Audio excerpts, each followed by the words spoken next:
Bonjour, Bonjour Alexandre, tu m'entends bien?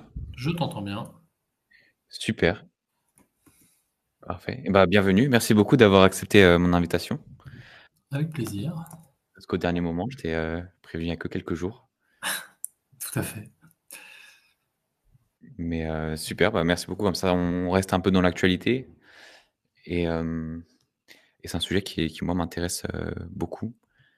Euh, donc, on va commencer directement. Et puis, les retardataires arriveront au cours de la discussion. Est-ce que dans un premier temps, tu pourrais, en quelques mots, te présenter, dire ce que tu fais, pourquoi est-ce que tu prendrais la parole, ce soir? Et cetera. Ouais, alors moi je suis donc Alexandre Stachenko, je suis un entrepreneur, j'ai fondé une entreprise en 2015 qui s'appelait Blockchain France, puis Blockchain Partner, à la suite d'une fusion qui a changé de nom en 2017. C'était un cabinet de conseil en crypto globalement, hein. On travaillait avec des institutions financières, le CAC 40, un petit peu à l'international aussi, en Suisse, en Côte d'Ivoire notamment. J'ai vendu la boîte à KPMG en 2021, où je suis resté 2 ans comme directeur de la business unit crypto.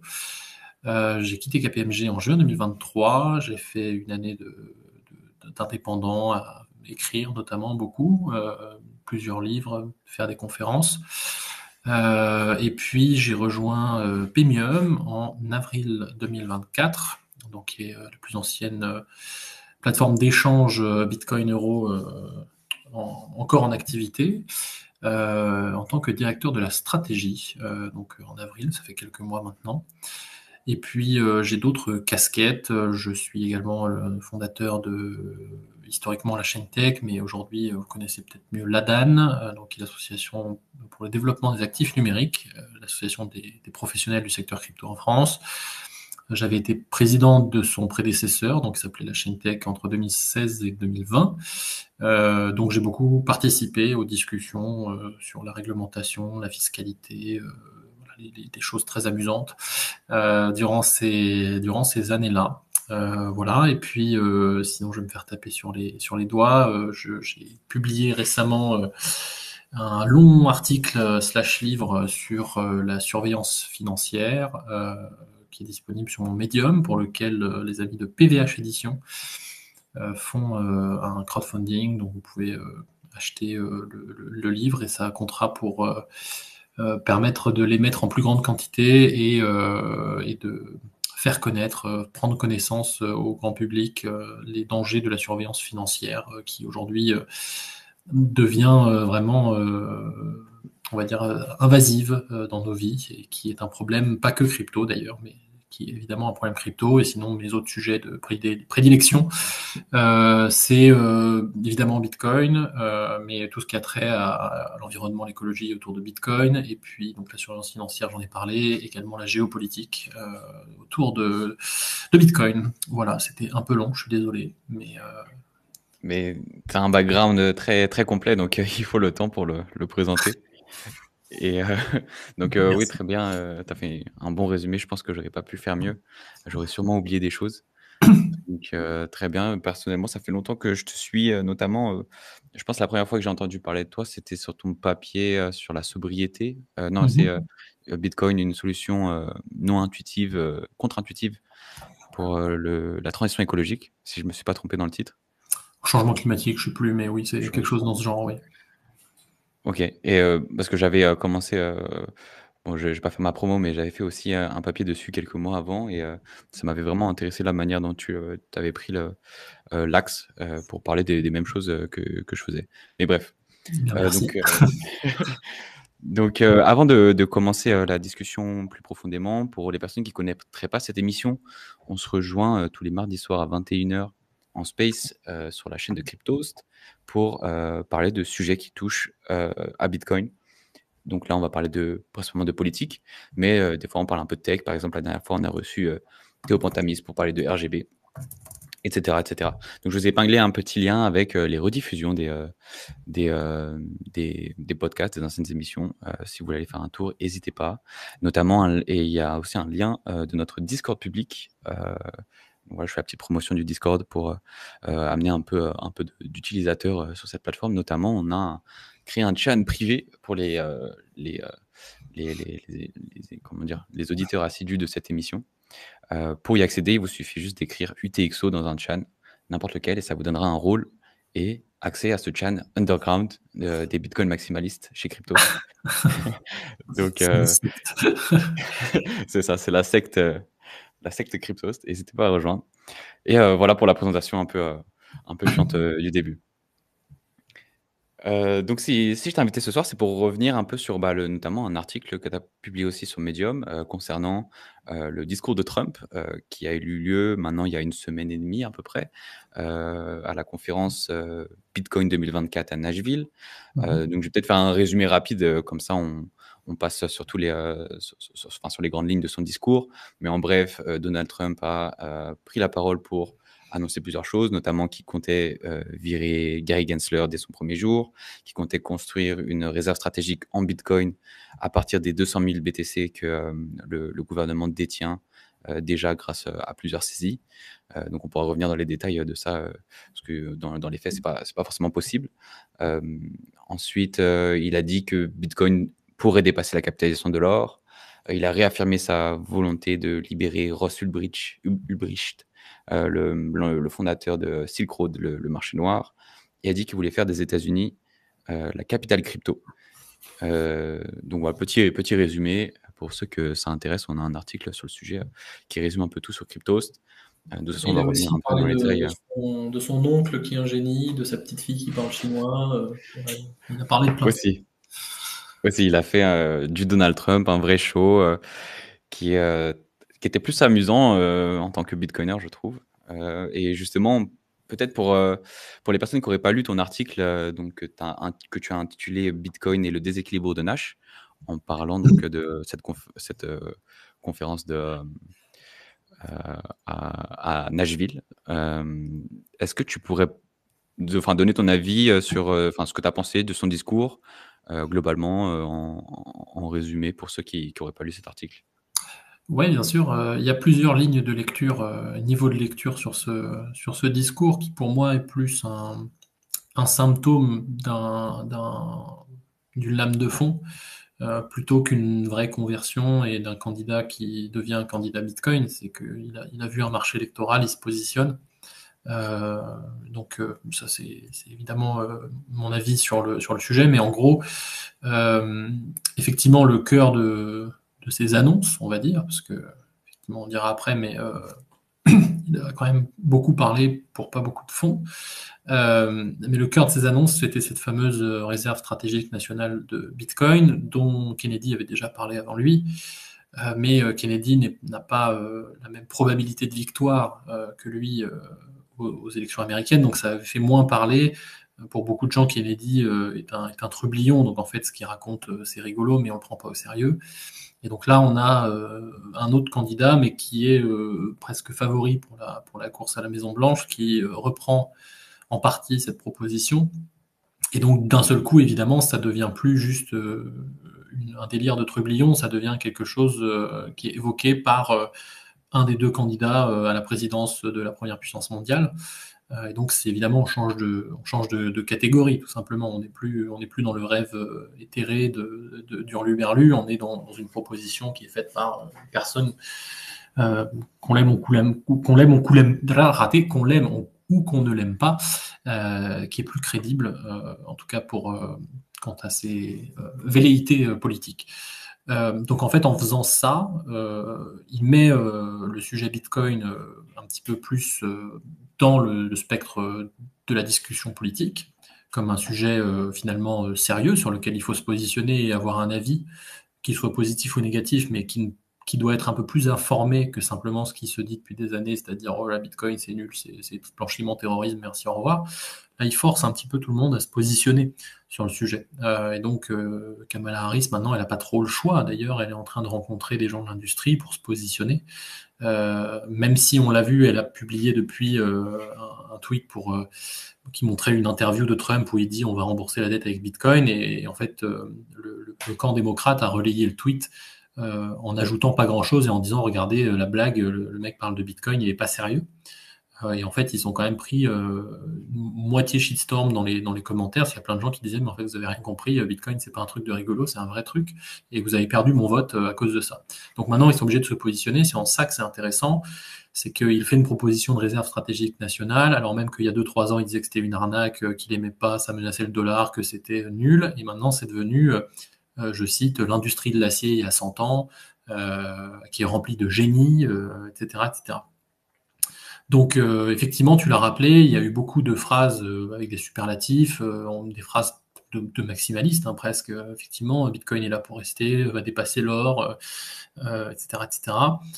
Mais il y avait aussi beaucoup de confusion entre crypto, Bitcoin, Gensler, les opérations de choke point, la guerre des progressistes, etc.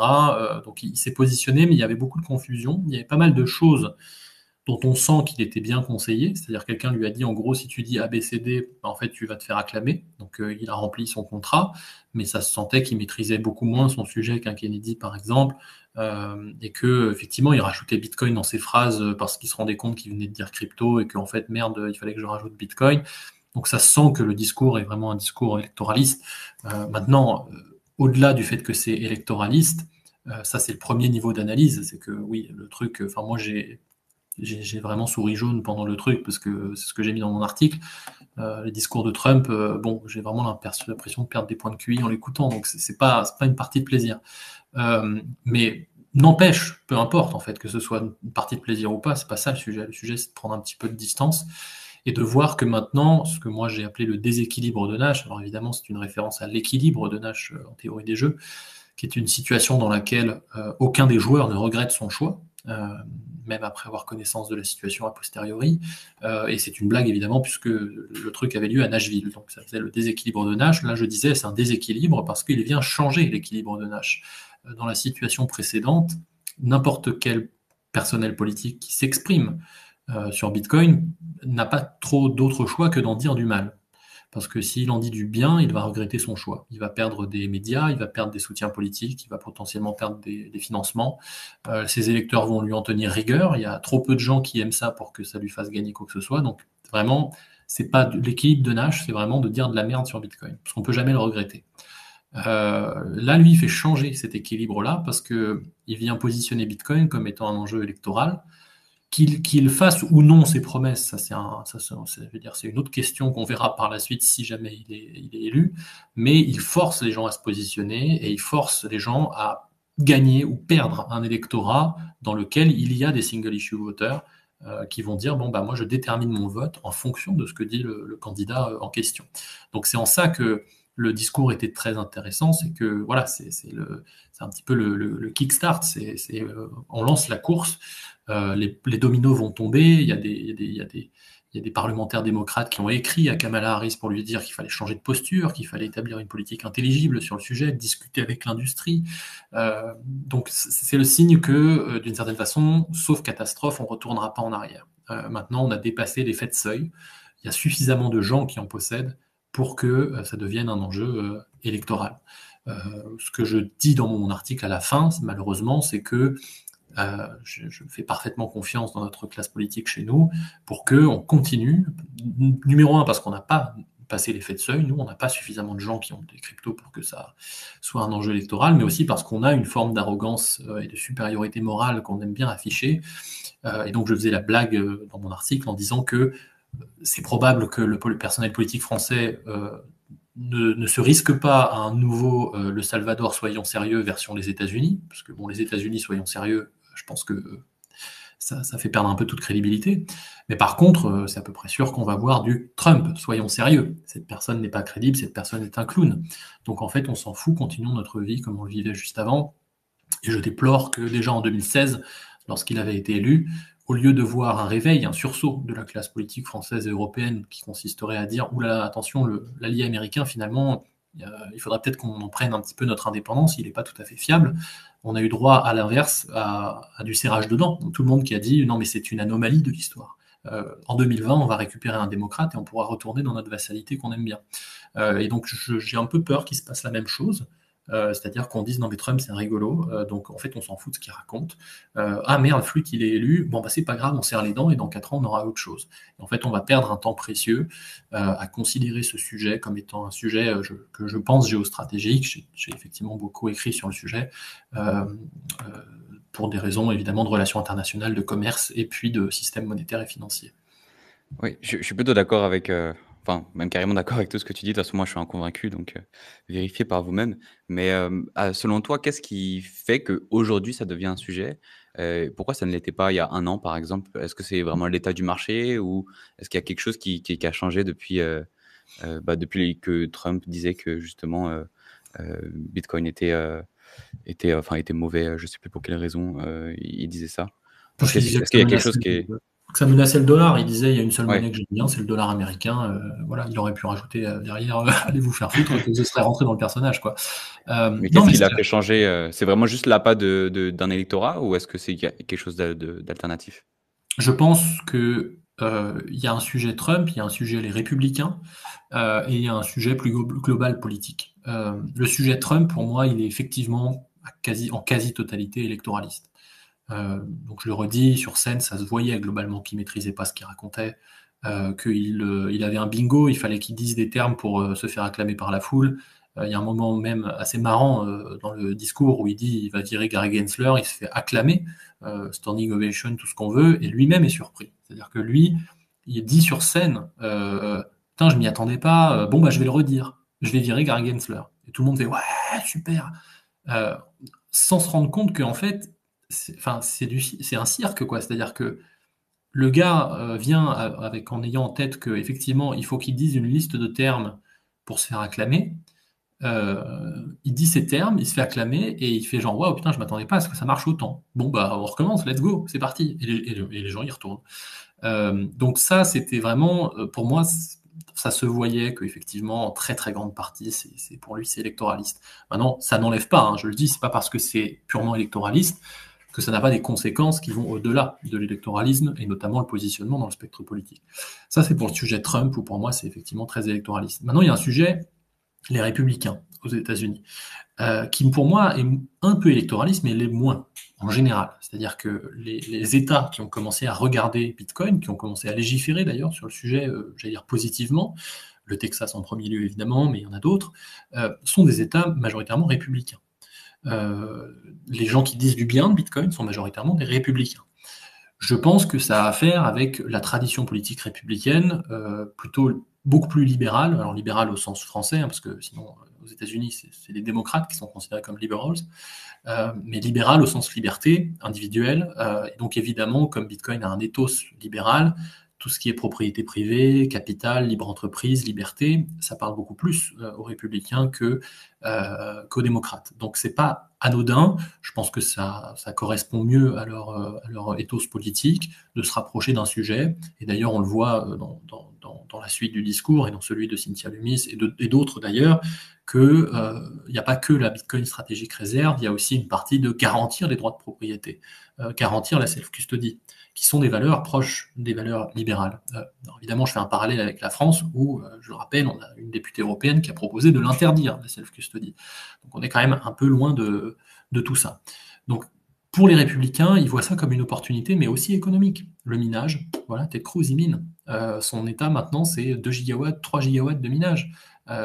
Donc c'est quelque chose où ils se rendent compte du potentiel économique de Bitcoin et ils se lancent, ils vont dans l'opportunité. Les démocrates sont beaucoup moins là-dedans et ils réagissent un peu plus proches de la philosophie européenne, on va dire. C'est-à-dire, c'est quoi ce bordel? On va le réguler. Et donc ça, c'est évidemment Elisabeth Warren en premier lieu, qui en a fait une anti-crypto-army, donc qui a fait on va dire, un marché électoral du fait d'être contre Bitcoin, donc contre les cryptos en général. Donc elle pense qu'en étant contre, elle va gagner des voix. Donc elle en a fait un objet de campagne. Et c'est pas que de la campagne, puisque derrière, évidemment, au Sénat, elle passait son temps à dire il faut interdire ça, il faut réguler ci, il faut changer ci, il faut changer ça.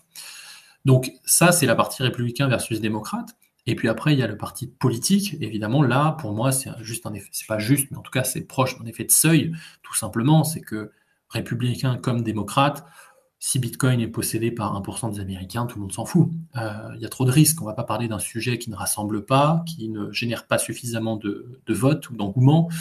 C'est pas le même discours si c'est 15%, si c'est 20%. Et aujourd'hui, les sondages tendent à montrer que c'est entre 15 et 20% des électeurs américains qui en ont. Ils n'ont pas forcément tous, d'ailleurs, une opinion très positive des différentes cryptos. Il y en a qui sont maxi, d'autres qui ne l'ont pas, etc. Ça ne montre pas non plus, tous ces sondages-là, la proportion de gens qui n'en ont pas et qui pensent l'inverse, c'est-à-dire qui en font un single issue en disant si jamais cette personne est pour les cryptos, bah, elle n'aura pas mon vote. Donc c'est difficile de se positionner aussi là-dessus, mais au moins on sait qu'il y a un électeur sur 5, que c'est majoritairement la jeunesse, qu'il y a un sujet des exclus aussi, des sondages qui traitent de la sociologie aux États-Unis, on voit que les gens qui en ont le plus sont les minorités ethniques, par exemple, qui en détiennent le plus, évidemment ce sont les jeunes. Donc il y a une cartographie électorale des détenteurs de crypto et surtout de Bitcoin qui fait que, bah, comme n'importe quel marché électoral, à partir du moment où il devient suffisamment important, bah, il faut être capable de proposer quelque chose pour s'adresser à ces personnes-là. Donc là, c'est démocrate comme républicain, c'est pas le même sujet, c'est pas la même importance ni la même priorité. Si on parle de 5% des tensions, 10, 15, 20 ou 50, quoi. C'est juste pas la même histoire. Donc en France, comme on passe douloureusement les 12%, on n'a pas encore passé le cap de cet effet de seuil. Et je pense qu'on aura de manière supplémentaire un frein culturel qui est que les anticorps libéraux qui sont incarnés par les républicains, donc libéraux encore une fois au sens liberté, pas au sens politique américain, nous on les a pas. Le libéralisme n'est pas représenté sur le spectre politique français. De l'extrême gauche à l'extrême droite, tout le monde est étatiste, et donc ça peut poursuivre l'inertie du système dans lequel, jusqu'à un effet de seuil plus important, malheureusement, l'intérêt du politique moyen en France sera de dire du mal de Bitcoin. Mais on risque de se faire rattraper par le fait que, d'un point de vue des relations internationales, bah, si les gens commencent à l'adopter, voilà, la posture, les États-Unis soyons sérieux, la Chine soyons sérieux, la Russie soyons sérieux, bon, au bout d'un moment, ça va finir par devenir ridicule, et donc il faudra de toute façon se positionner. Après, voilà, l'ADN quand même, encore une fois, politique en France, c'est que le Bitcoin est une attaque sur la démocratie. Donc en fait, ce sera difficile de le faire émerger dans le spectre politique français. Donc, est-ce que tu serais d'accord avec le constat de dire que ce qu'on voit avec Trump, ses positions, même qui ne sont pas forcément parfaites, ou les démocrates qui sont un peu anti-Bitcoin, au final, tout ça, tout ce qui est en train de se passer aux États-Unis, mais un peu partout autour du monde, c'est juste la théorie des jeux en fait, qui est en train de se dérouler devant nos yeux et qui est déjà un peu trop tard pour être arrêté. D'ailleurs, je crois que dans ton article, tu disais on ne reviendra pas en arrière. Est-ce que c'est un peu ce truc-là que tu voulais dire ou Je pense que je mettais une petite astérisque en disant sauf cataclysme. Voilà, Oui. je me protège quand même parce que oui, toute chose égale par ailleurs, pour moi, on ne reviendra pas en arrière. Mais ça suppose en toute chose égale par ailleurs. Je suis incapable de prédire le comportement de Bitcoin dans un conflit planétaire, s'il y a un bug informatique, voilà, il y a plein de scénarios qui ne sont pas écartés complètement. Mais évidemment, c'est la loi dont j'ai oublié le nom d'ailleurs, pardon, mais plus ça fait longtemps que ça existe, plus ça risque d'exister longtemps. Donc pour moi, quand je calcule le risque dans ma tête, entre guillemets, effectivement, je suis plutôt de ceux qui pensent que on ne reviendra pas en arrière. OK. Et j'ai perdu mon fil de la pensée.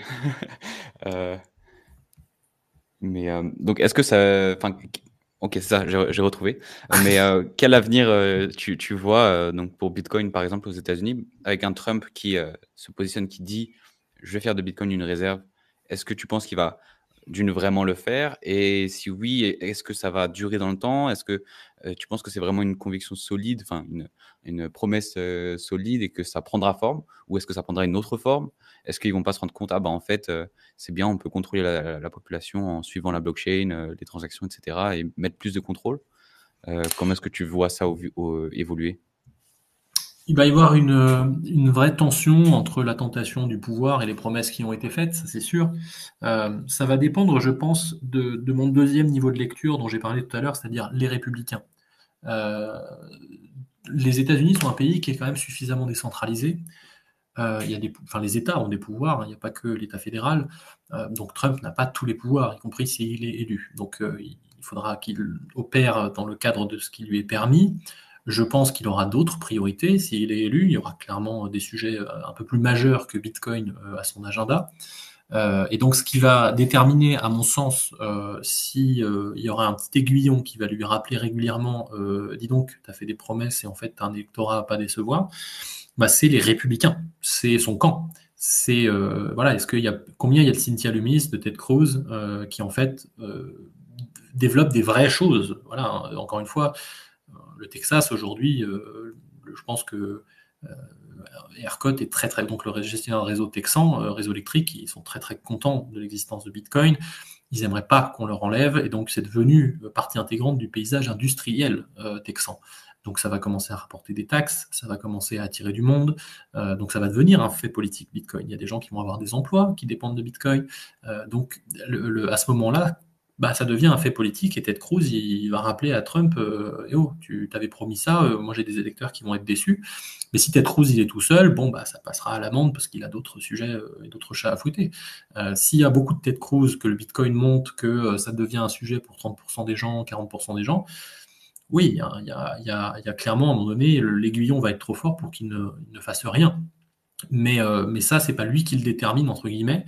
Ça va être majoritairement la macro, en fait. Pour moi, c'est pas du tout le même scénario si le 4 janvier au soir, il y a une pandémie mondiale doublée d'une guerre mondiale, que s'il n'y a rien du tout, que les marchés sont au plus haut et que le Bitcoin se porte hyper bien et que voilà, en fait, il y a tellement de paramètres. Bitcoin, c'est un paramètre parmi tout cela. Et lui, il va se positionner en tant que politicien des États-Unis, président des États-Unis s'il est élu. Donc les États-Unis, c'est pas juste Bitcoin. Les États-Unis, c'est la santé, le militaire, la justice, la police. Il aura d'autres chats à fouetter. Donc encore une fois, moi, dans ce qu'il a dit pendant le discours, j'ai vu quelqu'un bon, qui disait ce que son audience voulait entendre, quoi. Donc je pense que c'est pas en haut de la liste de ses priorités de choses à respecter en termes de promesses. Je pense que son électorat cœur l'attend beaucoup plus sur des sujets très terre à terre, du genre l'immigration, mettre un mur à la frontière, etc., etc. Ça va pas nécessairement se jouer après l'élection sur Bitcoin, d'autant que, si je me souviens bien, je ne suis pas spécialiste politique américaine, mais je crois qu'après, il ne pourra de toute façon pas se représenter. Donc, en fait, il n'aura pas d'élection, d'autres promesses à faire. Donc, en fait, il sera libre d'une certaine façon de faire ce qu'il veut. Ouais, je suis plutôt d'accord, mais est-ce qu'il n'y a pas un moyen pour lui de se faire quand même réélire? Enfin, dans la loi, c'est vraiment 2 mandats, point? Ou c'est 2 mandatures? Parce C'est que pour ça que je c'est dis je ah, tu suis pas pas sûr? spécialiste. De mémoire, c'est 2 mandats, point. Je ne voudrais pas dire de bêtises, donc si les gens veulent vérifier, mais il me semble que D'accord. c'est 2 mandats, point. OK. Et donc tu as mentionné Cynthia Lummis, donc sénatrice, du Wyoming, si je me trompe pas, Tout à fait. qui a récemment, bah, pendant la même conférence où Donald Trump a pris la parole sur scène, qui elle aussi, juste après est venue sur scène pour présenter un projet de loi, qui n'était pas encore, finalisé, mais qui était, en cours de production, qui s'appelle le Bitcoin Act, et quelques jours plus tard, elle a enfin publié Mm. son son projet de loi. Donc comment dire? Pour le résumer, cette loi a pour objectif d'établir une réserve stratégique en bitcoin, qui, aurait pour but d'acheter 200 000 bitcoins par an pendant 5 ans, c'est-à-dire jusqu'à atteindre 1 million de bitcoins de réserve, de mettre, des preuves de réserve, enfin que l'État publie des preuves de réserve et des rapports trimestriels. Et surtout, elle a mis l'accent sur l'importance de protéger la vie privée des utilisateurs et la self custody, et cetera, et cetera. Est-ce que tu as pu regarder un petit peu cette loi et si oui, qu'est-ce que tu en as pensé globalement? Est-ce que c'était mieux que le discours de Trump ou Alors, d'une certaine façon, oui, Cynthia Lummis, elle a un petit peu sauvé le discours de Trump, je dirais, parce qu'elle a suivi instantanément derrière et qu'elle a précisé tout de suite, parce que, enfin, c'est quand même assez un peu con, mais euh, ça avait fuité, entre guillemets, que Trump allait parler de réserve stratégique. Donc, en fait, tout le monde était presque en train de dire, bon, allez, quand est-ce qu'il dit réserve stratégique? Allez, quand est-ce que ça arrive? On va acheter du Bitcoin, vas-y, dis-le, dis-le. Et en fait, il ne l'a pas dit. Ce qu'il a dit, c'est on ne vendra pas les bitcoins qu'on a déjà et ça servira de base pour constituer une réserve stratégique. Et donc tout le monde était un petit peu sur sa faim en disant mais en fait c'est ça son annonce, c'est qu'il va pas vendre. Donc ok, il y a une réserve stratégique, mais en fait c'est juste qu'il vend pas. Bon, c'est quand même un peu moins fort comme annonce de dire je vends pas, t'inquiète, que de dire on va acheter 200 000 bitcoins par an pendant 5 ans. Et donc il y avait un petit peu ce moment de flottement où il termine son discours et tout le monde est un petit peu partagé entre bon bah il a quand même dit réserve stratégique, mais bon c'était pas réserve stratégique quoi, c'était voilà on vend pas, hein, Et, on n'est pas des mécanismes. pour plus de précision aussi, ce qu'il a dit exactement, c'est que aujourd'hui, les États-Unis détiennent environ un peu plus de 200 000 BTC qu'ils ont récupérés via des saisies, notamment Silk Ouais. Road, etc. Mais dans ces 200 000 BTC, il y a 95 000 qui appartiennent à Bitfinex. C'est-à-dire que légalement, ils n'ont pas la possibilité de récupérer ces 95 000 BTC. Ils vont devoir revenir à, à Bitfinex un jour ou l'autre. Donc ça voudrait dire, si la loi de Cynthia Lummis n'est pas votée, mais Mm. que la volonté de créer une réserve de 200 000 BTC, ça voudrait dire que le gouvernement devra acheter environ 100 000 BTC à un moment donné. Donc c'est pour ça que c'est pas très clair, et pour les personnes qui savaient que c'était pas possible, je pense qu'ils ont dû bien rire dans la scène, enfin dans Bah, en la fait, oui, conférence. je sais pas si c'était du rire ou enfin, moi de la gêne. Je pense qu'il y a des gens qui ont été gênés de se dire, mais en fait, on s'attendait à une annonce et on a un truc qui n'est même pas compréhensible. Il achète ou il achète pas alors finalement. Donc en fait, il y avait cette forme de gêne qui a tenu en train de se dire, est-ce qu'on doit se réjouir, pas se réjouir, qu'est-ce qui s'est passé? Et donc Cynthia Lummis passe après et elle dit assez rapidement, voilà, merci beaucoup. Alors voilà notre projet de loi pour acheter plein de bitcoins. On va faire une super réserve et ce sera 1 million de bitcoins d'ici 5 ans. Et en fait, voilà, en l'espace de 1 minute ou deux, elle a détendu l'atmosphère, parce que tout le monde s'est dit, ah, donc, ok, donc c'est pas juste, on va garder 50 000 ou 100 000 bitcoins qui représentent pas grand-chose par rapport au PIB des États-Unis sur celui du monde. Non, c'est en fait, on a une ambition d'en détenir tant, et donc on va proactivement se mettre à en acheter. Et puis il y a ceux qui pensent au prix, évidemment, qui se sont dit, bon, bah, si les États-Unis garantissent qu'ils vont en acheter 1 million, a priori, le prix to the moon. Oui, Donc puis surtout Cynthia que d'autres Lummis, pays feraient la même chose, quoi. ouais, je pense effectivement qu'à ce stade-là, il y a des pays qui le diront pas forcément d'ailleurs, mais qui seront tentés de faire la même chose. Donc Cynthia Lummis, elle a un petit peu sauvé quand même le discours de Trump. Euh, donc ça, c'est première chose. Deuxième chose, c'est que dans cette proposition de loi, effectivement, il y a des choses qui ne relèvent pas de la réserve stratégique et dont j'ai parlé tout à l'heure, qui sont plus de l'éthos, pour rassurer une philosophie politique plutôt libérale. Donc c'est effectivement garantir le droit à la self-custody, la propriété privée, qui sont des retours aux sources en fait, qui sont voilà, on ne fait pas de capitalisme ni de libéralisme sans propriété privée, donc il ne faut pas interdire la capacité à posséder en propre ces bitcoins, c'est important. Donc ça c'est quelque chose qui ne relève pas de la réserve stratégique, mais qui montre que elle a compris dans le fond certaines des angoisses existentielles des bitcoiners.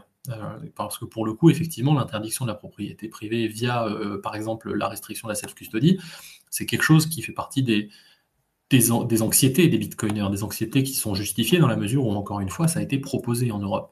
Donc c'est pas quelque chose qui relève du délire. Donc ça c'est particulièrement important de le mentionner.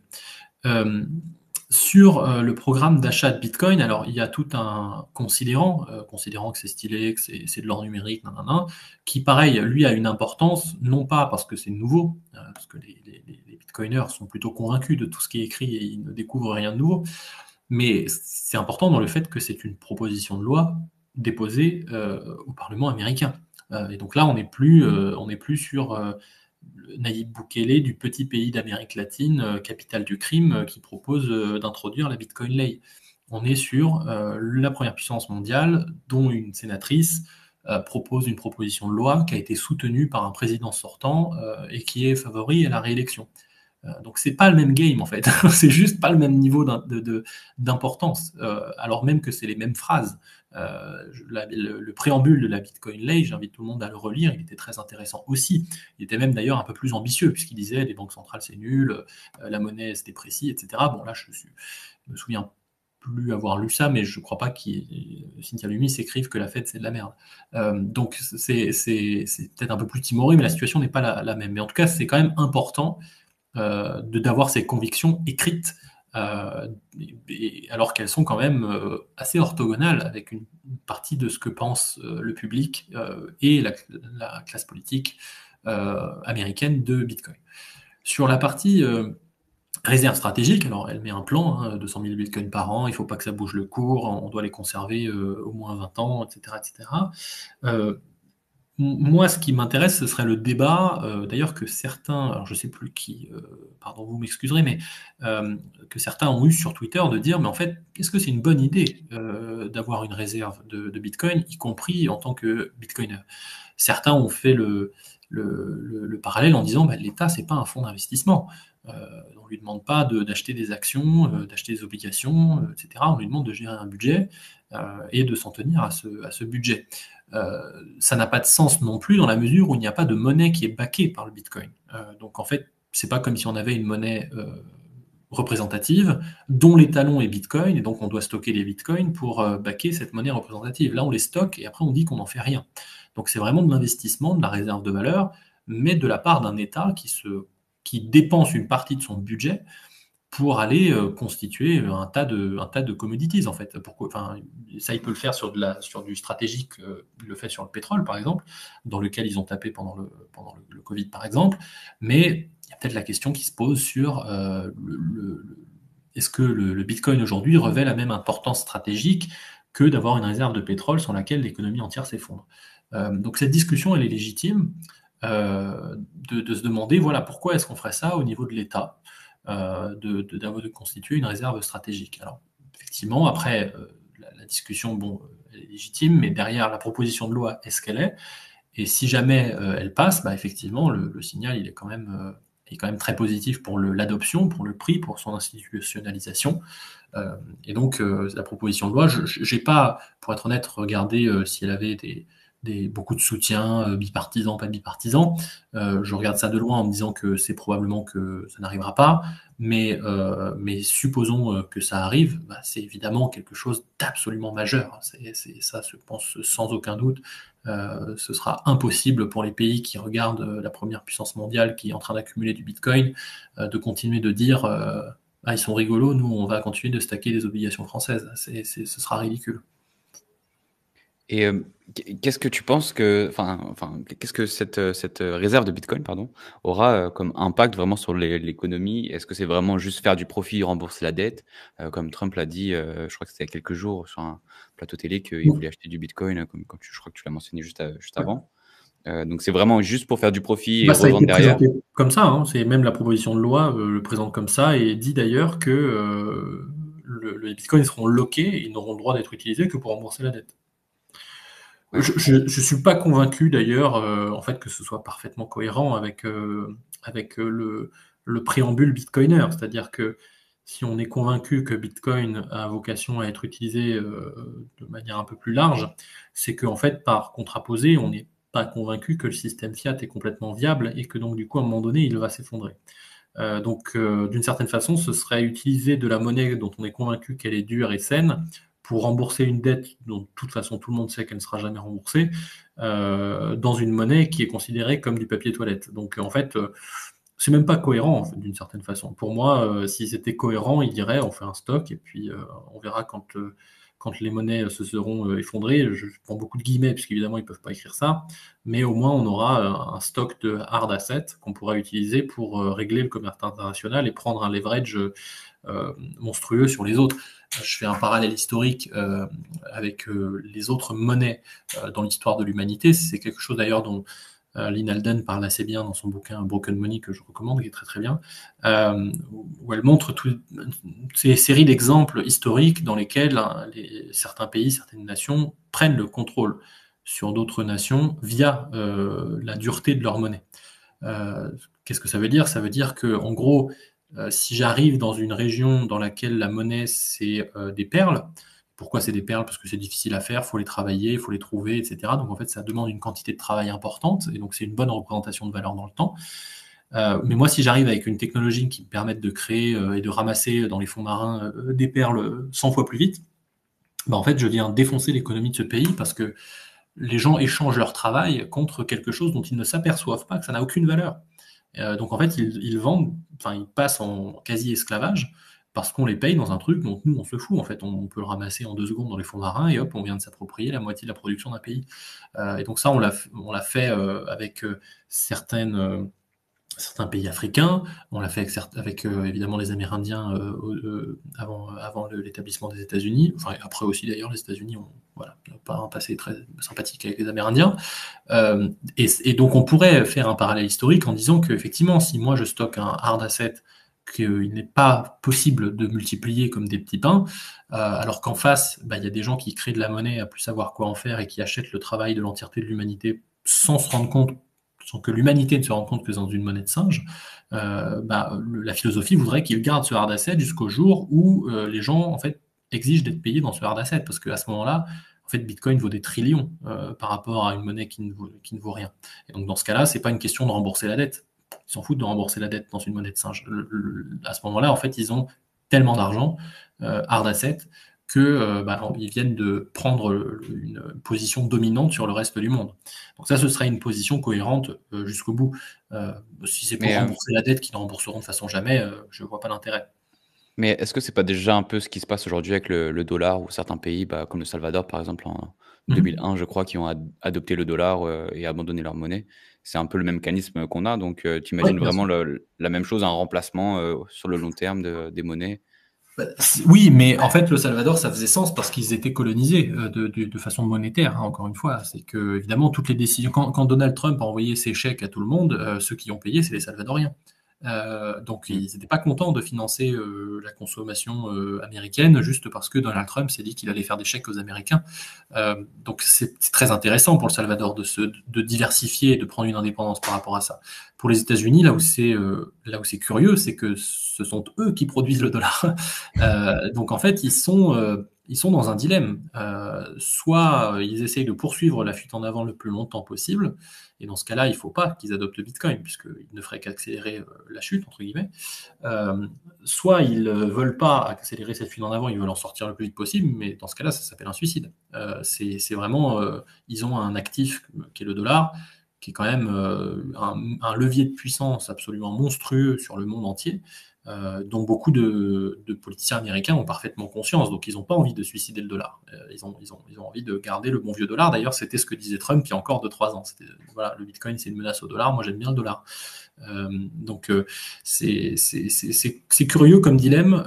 Et je pense que la question va être intéressante à suivre dans les prochaines années, avec la précision que je fais encore une fois que la macro va décider de beaucoup de choses.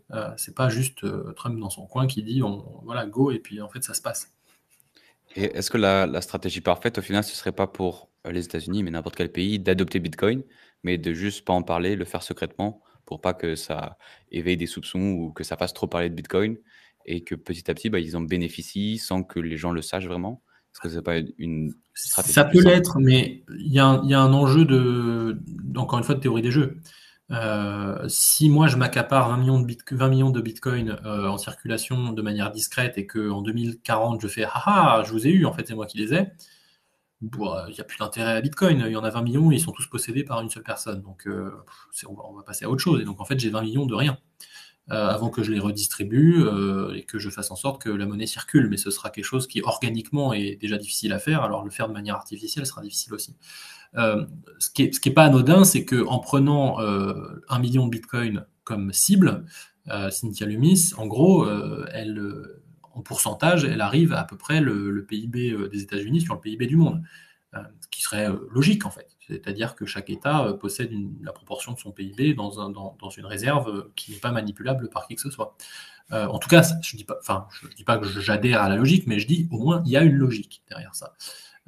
Donc, il pourrait le faire de manière secrète, mais bon, déjà, on pourrait faire la petite phrase naïve qui consiste à dire que c'est quand même une démocratie, donc il est censé le faire de manière transparente. Mais au-delà de ça, je suis pas convaincu que s'il le faisait complètement de manière secrète, ce serait très intelligent. Le faire au début de manière secrète, ça pourrait être intelligent, parce que du coup, effectivement, tu as un upside sur le début de ce que tu achètes.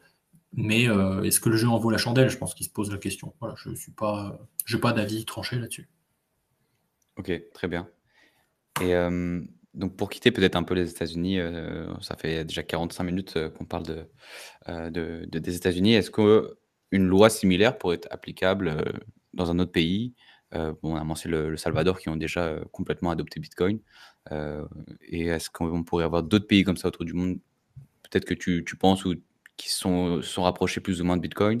Est-ce que ce serait possible en Europe? Est-ce que ce serait possible en France, par exemple, qu'on ait quelque chose comme ça? Et est-ce que ça changerait quelque chose dans leur, comment dire, dans l'économie de plus ou de moins par rapport à ce que Bitcoin apporterait à l'économie? C'est une question un peu, un peu Un compliquée, peu désolé. large. Un peu très large, Si ouais. possible, réponds en moins de 5 minutes, Alexandre. Non, en fait, c'est tellement multifactoriel que c'est très difficile à prévoir. L'Europe me semble clairement pas l'endroit où ça va se passer. Comme je le disais, culturellement, on est très, très, très, très, très éloigné de tout ça. Je rappelle que Christine Lagarde trouve qu'on est en retard sur la Chine. Donc c'est pas la pente qu'on est en train de prendre. Ça m'attriste énormément, mais voilà, si je suis un petit peu honnête, je regarde ce qui se passe et c'est pas vers là qu'on se dirige. Maintenant, encore une fois, c'est un raisonnement toutes choses égales par ailleurs, hein. Si jamais on a un effondrement obligataire, que la France fait faillite et que dans 6 mois on est sous tutelle du FMI, ce qui n'est pas complètement improbable comme scénario non plus, étant donné qu'on n'a pas de gouvernement, ça peut parfaitement changer. En fait, on peut très bien avoir une adoption grassroots par les gens qui disent mais en fait je veux plus avoir de ce shitcoin qu'est l'euro, donc je me casse. Mais bon, c'est pas le scénario le plus probable à l'heure actuelle, mais il est dans le domaine des possibles. Ceux pour lesquels c'est plus plausible, mais qui souvent font face à ce dilemme que j'ai déjà mentionné, c'est les pays effectivement d'Amérique latine qui se sont renseignés sur la méthode Bukele, qui fait beaucoup d'émules en Amérique latine. Il y a beaucoup de gens qui se disent putain, mais là, le gars est là depuis 4-5 ans et en fait son pays est devenu super safe, il est très populaire sur les réseaux sociaux, il a mis son pays en avant, etc. Donc ils vont s'inspirer. Comment t'as fait? Ah, mais en fait il y a Bitcoin dans le tas, bon bah c'est intéressant. Je rappelle que le Salvador avait accueilli quelques mois après l'adoption de Bitcoin comme monnaie légale une conférence internationale sur l'inclusion financière dans laquelle il y avait une quarantaine, une cinquantaine de pays qui étaient venus, et il y a eu tout un passage de toute la délégation à El Zonte pour regarder Bitcoin, etc. Donc il y a des pays que ça peut intéresser, mais c'est pas les pays dont la population est bancarisée, avec un cartel bancaire, une confiance totale dans l'État, une culture de la centralisation. Voilà, on pourrait continuer la liste, mais globalement, ce sont des cases qui sont cochées par la France, notamment, mais l'Europe dans une moindre mesure également. À l'inverse, un pays dans lequel, je sais pas, moi, il y aurait 30 ou 40% de gens qui n'ont pas de compte bancaire, dans lequel il y a quand même une couverture satellite ou Internet importante, voilà, ce sont des pays dans lesquels il y a peut-être plus de chances qu'il y ait une adoption bottom-up par les gens d'abord en actifs de réserve et éventuellement en moyens de paiement, mais je pense que moyen de paiement, ça viendra soit s'il y a un effondrement monétaire, soit si il y a une progression forte sur l'UX, qui aujourd'hui n'est pas idéale. Et donc dans ces pays, par exemple d'Amérique latine, bah, ça peut être effectivement une étape de plus vers laquelle ils sont tentés d'aller si jamais Bitcoin continue sa progression dans le prix, parce que Bukele pourra dire voilà, c'est un succès, ça fait 3-4 ans, les gens continuent d'utiliser, on a une progression, en plus on a gagné de l'argent. Ce ne sera pas la même histoire que celle qu'il était en capacité de raconter il y a un an. C'est-à-dire on a adopté, les gens l'ont quitté, en plus on a perdu de l'argent, bon c'est moins sexy comme histoire. Donc là, si ça progresse, il aura une histoire qui sera peut-être un peu plus engageante. Je rajoute un facteur supplémentaire qui permettra de regarder l'adoption, mais plutôt top-down, comme on dit. C'est le caractère propice de la région au minage. Et je pense que ça peut contribuer dans des pays où il y a des surplus, dans des pays qui ont beaucoup de régions isolées, qui ont des ressources naturelles à valoriser. Je pense que le Bitcoin peut trouver une porte d'entrée par là. Mais encore une fois, ici, euh, voilà, l'Europe ne va pas faire partie des premières régions à l'adopter, malheureusement. Ouais, pour l'adoption du minage aussi, je pense que l'Europe est pas mal en retard, alors que ce serait Oui, un cas la d'utilisation. Norvège est en train de vouloir interdire le Bitcoin, le minage, Ouais, pardon, ce mais qui je n'a crois que aucun sens. la loi, en fait, ils ont passé une loi qui permet aux communes d'interdire les fermes, mais c'est pas si strict que ça. Ça permet de le faire, mais je pense que ça va évoluer Oui, mais même, dans c'est le toujours mauvais sens, quoi. c'est toujours le même raisonnement bizarre, c'est-à-dire que ce serait la première activité économique sur laquelle on dit parce que c'était l'activité économique, on a le droit de débrancher. Mmh. Alors même que le mix électrique de la Norvège, c'est globalement 100% d'hydro. Donc là, qu'on vienne pas nous chercher avec ça pollue, ça met du CO2 dans l'atmosphère. Enfin, oui, effectivement, Alex de Vries avait quand même sorti que ça coûtait beaucoup d'eau parce que l'eau s'évapore dans les bassins des barrages. Enfin, je pense que on peut attendre un peu mieux quand même comme réflexion de la part d'un pays comme la Norvège. Ouais, de toute façon, ça a été debunk, maintes et maintes fois. Oui. Et concernant, donc tu as parlé des pays émergents d'Amérique latine, mais concernant les pays des BRICS, donc là, il y a pas mal de tensions qui se passent entre, Israël et l'Iran. Donc il y a l'Iran qui a rejoint les BRICS, récemment, qui s'est rapproché de la Russie, Mm. et plein d'autres, pays de BRICS. Donc il y a aussi, l'Afrique du Sud, la Chine, et cetera, l'Inde. Est-ce que tu les vois, eux, adopter Bitcoin, d'une manière similaire, à une réserve ou en tant que monnaie, Pour dans moi, un avenir? en gros, Bitcoin, ça répond complètement au cahier des charges de ce qu'ils cherchent. C'est anti-dollar, c'est diversifiant, ça permet de ne pas avoir des balances commerciales qui soient en permanence équilibrées. Ça permet d'avoir un système de paiement mondial, indépendant, 24 heures sur 24, 7 jours sur 7, non manipulable, qui n'a pas besoin d'utiliser la monnaie d'un État en particulier. C'est le cahier des charges rêvé qu'ils cherchent. Mais il exige de renier une partie du pouvoir que leur accorde leur propre monnaie. Et donc ce dilemme-là, je suis pas en capacité de te dire quand est-ce qu'ils vont dire bon bah let's go, on y va. Ils peuvent le dire dans 6 mois, ils peuvent le dire dans 10 ans, je n'ai aucune idée. Mais dans le fond, je vois pas pourquoi ils le feraient pas. Voilà, je vais pas répéter ce que j'ai dit, mais pour le commerce international, s'émanciper de SWIFT, de Visa, de Mastercard, du dollar, du système dollar, du FMI, de la Banque mondiale, machin, enfin, il y a que des avantages pour eux. Donc nous, on devrait être en capacité de se dire, merde, ils ont un truc, donc ils ont plein d'avantages et ils peuvent se rendre complètement indépendants et autonomes. Anticipons, ils ont quelque chose. Mais pour l'instant, on est encore dans le déni globalement.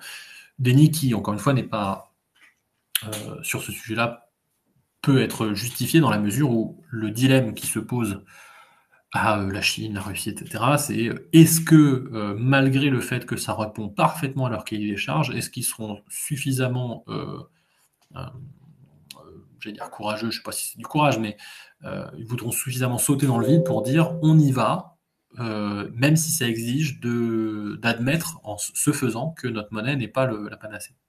Alors que ça leur donne un pouvoir monstrueux, évidemment, sur leur population et sur leur économie, leur pays. Donc ça, ce dilemme-là, je ne sais pas s'ils vont choisir de partir dans l'une ou l'autre des directions. On peut imaginer des scénarios hybrides aussi. Hein. Typiquement, ça peut être la Chine qui va vouloir faire son yuan numérique domestique parce que elle a envie de contrôler la population et qui va inciter les autres pays à faire du commerce international avec elle en Bitcoin, voire à commercer entre eux en Bitcoin parce que même si ça la concerne pas, elle préfère qu'ils échangent en Bitcoin plutôt qu'en dollars. Donc il peut y avoir des scénarios hybrides hein, comme ça au milieu. Mais ça aujourd'hui, à part faire ces scénarios, c'est très difficile de se positionner sur leur probabilité d'occurrence. Ouais, par rapport à l'Iran, donc que j'ai mentionné, j'ai aussi, fait pas mal de recherches et enfin, c'est un pays qui me concerne aussi, beaucoup et par rapport à l'adoption de Bitcoin là-bas, c'est un cas très intéressant, parce que comme tu dis, ils ont toutes les raisons de l'adopter et en fait, ce qui est assez fou, encore plus en Iran, c'est que, à la fois Bitcoin peut permettre à l'État Mm. de, comment dire? Se libérer de l'embargo des États-Unis et de l'Union européenne, mais en plus Mais de il ça, permet à la la population. population de se libérer de l'État. C'est ça, exactement. Donc en fait, c'est un win-win et là, ils sont vraiment dans un entre-deux où ils interdisent pas encore Bitcoin, mais c'est vraiment dans un entre-deux de on sait pas trop qu'est-ce qu'on fait. Pour l'instant, tout est, «libre» entre guillemets. C'est un peu un des seuls marchés qui est libre dans ce pays, mais et c'est dans un entre-deux et les bitcoiners, iraniens sont dans ce doute de: «J'utilise Bitcoin parce qu'on me le permet et que je suis libre de le faire, mais potentiellement derrière, je vais être censuré pour ça ou je vais être emprisonné» ou plein de choses. Donc c'est un vrai dilemme très intéressant et je pense que ça nous révélera beaucoup du pouvoir de Bitcoin à l'avenir, comment Tous ça ces pourrait évoluer pays-là se là-bas. posent le même dilemme. Hein. Mmh. C'est la même question de l'émancipation. Ils veulent s'émanciper des États-Unis en tant qu'État, mais ce faisant, ils émanciperaient leur propre population, ce dont beaucoup se refusent. Donc en fait, c'est un dilemme. Tu vois, Mmh. est-ce que je rappelle souvent que l'un des seuls États à avoir interdit Bitcoin, c'est les talibans d'Afghanistan. Alors qu'on pourrait dire ils ont intérêt à quitter le dollar. Mais en fait, pour eux, c'est plus important d'interdire notamment aux femmes d'utiliser une monnaie qui leur permet d'opérer sans l'accord d'un homme dans leur famille, plutôt que de se libérer du dollar. Donc ils ont, pour l'instant, leur dilemme a été résolu de cette façon. C'est d'abord on oppresse les femmes et ensuite on verra. Ouais, je suis tout à fait d'accord. Il y a une question peut-être de quelqu'un dans l'audience, Dominique. Comme l'émission touche un peu à sa fin, je vais vous donner rapidement la parole. Vas-y Dominique, c'était une question. Bienvenue. Oui, tu m'entends? Ouais, Oui. très bien. Ouais, en fait, juste une petite remarque. Moi, j'admire les analyses de Alex. Là, dans ton discours, tu cherchais le nom de quelque chose qui a duré pendant longtemps, qui va durer encore plus longtemps, et tu avais perdu le nom. C'était bien le Lindy Effect que tu pensais? Le quoi? J'ai pas entendu. L'effet Lindy? Ah oui, c'est probable, oui. Ok. Très bien. Bah, merci pour La tes précision. précisions. Ouais. Et il y a aussi dans les commentaires une personne qui disait par rapport au président, enfin la réélection, donc c'est bien seulement 2 fois consécutif ou non pour le président des États-Unis. Donc Trump ne pourra pas se réélire une 3e fois. Enfin se représenter une 3e fois. Se réélire tout seul. Oui. On ne sait pas si jamais une autre attaque du Capitole, ça peut. On sait pas. Il On faut ne sait pas. pas. Et donc peut-être dernière question pour clôturer. Qu'est-ce que les personnes de l'audience qui n'ont pas forcément de pouvoir sur un État ou pas forcément de lien avec une personne politique qui pourrait jouer un peu, enfin faire pression, essayer d'influencer son avis sur Bitcoin, qu'est-ce qu'une personne lambda qui est convaincue par Bitcoin pourrait faire pour, je sais pas, agir, faire quelque chose pour développer son adoption en France, dans le monde, peu importe, Dans l'univers, la galaxie. dans l'univers? Il y a une question à se poser personnellement qui est pourquoi on est convaincu par Bitcoin? Et tout le monde n'aura pas la même réponse à cette question. Il y en a, c'est pour des questions logistiques, c'est plus rapide, c'est plus simple, etc. Il y en a que c'est pour des questions de vie privée. Il y en a, c'est pour une conviction sur le système monétaire, etc., etc. Donc c'est pas forcément les mêmes raisons. S'il s'agit d'une conviction sur la société, d'une critique du système monétaire, de la monnaie en soi, par exemple, dans ce cas-là, bah, en fait, comme on n'a pas dépassé le seuil d'adoption en France qui en fait un sujet politique, il n'y a pas grand-chose d'autre à faire que d'en parler autour de soi et de dire voilà, moi je suis là-dedans, voilà pourquoi je suis convaincu, discutons-en, d'avoir des débats. On est quand même, pour le coup, on a ça pour nous, on est une nation du débat. Donc d'en discuter. Et puis après, il y a quelque chose que les Américains font très bien et que nous on fait moins bien, à savoir d'interpeller les élus. Parce qu'un élu au Parlement, s'il reçoit un courrier tous les 8 ans comme quoi Bitcoin c'est intéressant, ben, il le met à la poubelle. S'il en reçoit 5 par jour, et à un moment donné, il va dire à son assistant parlementaire bon, bah, tu vas me creuser ce sujet-là parce que je passe pour un con, en fait. Je ne peux pas répondre à qui que ce soit dans ma circonscription. Mais c'est quelque chose qu'on fait moins en France. Je confesse aisément que je ne l'ai jamais fait. Donc je ne vais pas donner de leçons, mais si vous voulez vous impliquer pour l'adoption, ça fait partie du panel de choses qu'il faut pouvoir faire, en parler, en faire un élément. Moi, je ne suis pas, par contre, tout à fait favorable à en faire un single issue vote, comme on dit. Pour moi, Bitcoin tout seul n'est pas un projet de société. Bitcoin est un projet politique, puisqu'il critique certaines choses, il se positionne, voilà, il y a, je veux dire, suffisamment de choses dans le white paper, dans le bloc Genesis, etc., dans les positions qui ont été prises, et même dans l'outil qui est proposé, étant neutre, donc ouvert, tout ça est politique. Cependant, la politique, ce n'est pas que Bitcoin. Donc je suis en règle générale assez réticent à dire, même si j'en comprends l'intérêt politicien, c'est-à-dire de dire que si j'en fais un single issue vote et que je ne déroge pas à ma règle, bah en fait, au bout d'un moment, les gens vont être obligés d'intégrer ma problématique dans leur agenda politique. Je comprends le fonctionnement, mais pour moi, si quelqu'un, supposons qu'un personnel politique français dise un truc positif sur Bitcoin, mais que tout le reste, je trouve que c'est une sous-merde, bah, je vais peut-être pas voter pour lui, quoi, ou elle.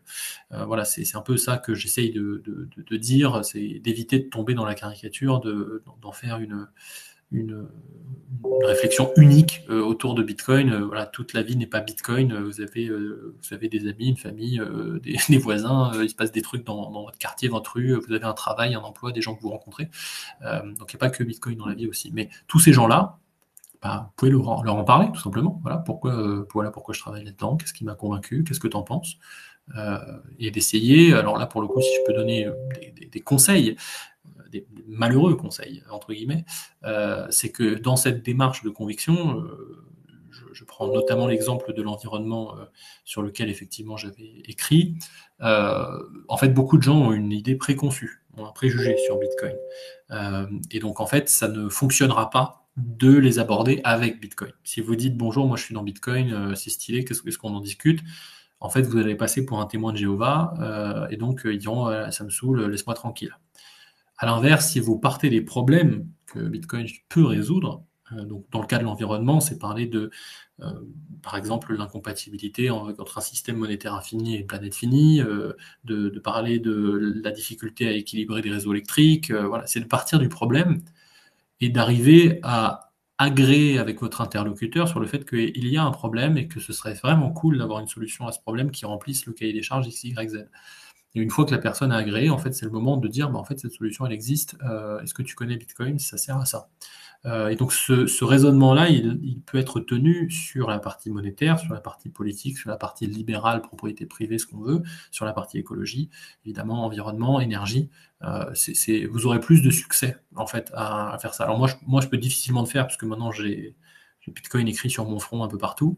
Mais je vous enjoins à procéder comme ça avec votre entourage, votre famille, vos amis, si vous êtes déjà, si vous n'êtes pas encore spoté comme étant invétéré bitcoiner.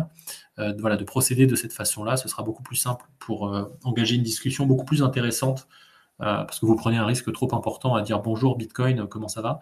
En fait, vous allez tout de suite être catégorisé soit en bien, soit en mal, mais vous n'aurez pas le débat qui permet de convaincre, en fait, qui permet de faire changer d'avis des gens. Le but n'est pas juste de créer une communauté d'entre-soi, mais c'est aussi de l'élargir et d'essayer de convaincre des gens que des problématiques existent et que Bitcoin est une réponse possible parmi tant d'autres. Et je terminerai par ça. D'éviter également dans la réflexion de sombrer, même si la tentation est forte pour tout le monde, pour moi aussi, de sombrer dans des analyses monocausales, c'est-à-dire de dire en fait Bitcoin c'est intéressant, ça permet de résoudre ça et ça. Ah bah du coup en fait Bitcoin permet de résoudre tout sur la planète, la faim dans le monde, les maladies, la guerre, tout ça, il y aura plus. Si Bitcoin est monnaie, boum, il y en a plus. Voilà, l'humain change de nature, c'est formidable. Il arrête de faire ce qu'il a fait depuis 2500 ans, 10 000 ans pour la sédentarité. Grâce à Bitcoin, on sort de tout ça. Bon, non. Non, ça marche pas comme ça. Il y a des choses pour lesquelles Bitcoin est une solution. Il y a des choses pour lesquelles Bitcoin est une partie de la solution. Et il y a des choses pour lesquelles Bitcoin ne changera rien. Donc c'est pas voilà, éviter de tomber, sinon vous allez être catégorisé assez rapidement dans la case sectaire, et à juste titre d'ailleurs si vous le faites. Et donc ça réduira vos interactions avec vos proches et donc votre façon de convaincre autour de vous et donc de favoriser l'adoption et donc l'effet de seuil et donc la prise en compte par le personnel politique. Et si je peux rajouter une petite pierre à cette réponse, à cet édifice, aussi, c'est un point important, ça peut être déjà en parler à des gens que vous connaissez personnellement et vous savez que cet aspect, l'écologie, l'inflation, la censure financière, peu importe, l'intéresse tout particulièrement ou est touché directement par ce sujet-là et amener Bitcoin par là, donc comme tu as dit, pas le mentionner dès la première phrase, mais essayer de poser le problème d'abord et ensuite le proposer comme une des solutions pour paraître plus modéré. Et voilà. Bah, super, merci beaucoup Alexandre d'être venu. Je ne sais pas si tu veux rajouter quelque chose, un dernier mot, une dernière auto-promo ou quelque chose. Oui, si tu me laisses l'occasion de faire une auto-promo, je ne vais pas cracher Vas-y, dessus. n'hésite pas. Non, mais c'est que donc vous pouvez retrouver en gros, si ça vous intéresse, ce que je raconte sur les différents thèmes qu'on a pu évoquer, soit me suivre sur Twitter, là où on est.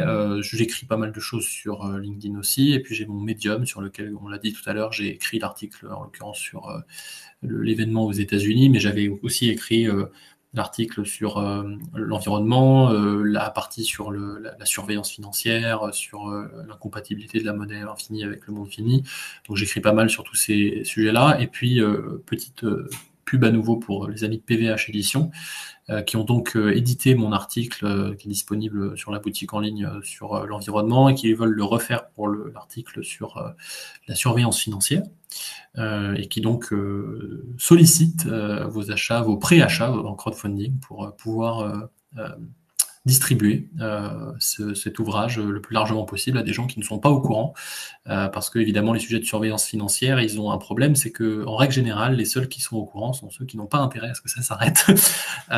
Et donc il faut aussi passer le mot sur des problématiques importantes liées à potentiellement l'émergence de l'euro numérique, mais même pas besoin d'aller jusque-là. Hein.